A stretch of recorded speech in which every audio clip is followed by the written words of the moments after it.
Well, you probably don't know this, but Ohio is the heart of it all. At least that's a slogan associated with the Buckeye State. And a Buckeye, by the way, is a shiny brown nut that comes from the official state tree. Now, Connecticut also has a tree.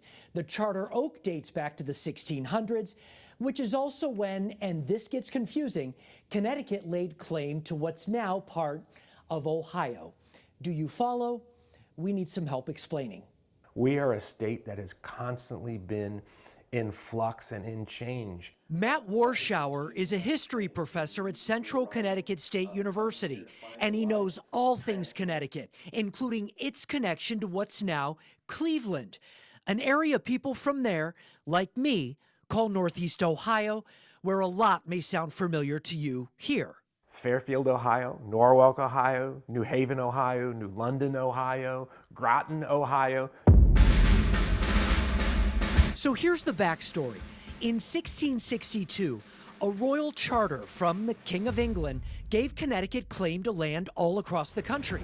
But in 1786, they gave most of it back, except for this chunk, an area that included New Connecticut, or the Western Reserve in Northeast Ohio, now home to Cleveland, which was eventually founded by General Moses Cleveland from Canterbury, Connecticut. The border of New Connecticut is from the western border of Pennsylvania, bounded to the north by Lake Erie, and then down to the 41st parallel on the south. So it's a 120-mile wide swath of land that's about 3.3 million acres. While it's a nice drive or maybe a quick flight to Ohio these days, it was quite a different story in the 1700s when people headed there in droves as they just ran out of room here in Connecticut. Connecticut's greatest problem in the mid-18th century was its population boom, right? One of the most steady habits of the land of steady habits was producing a lot of children.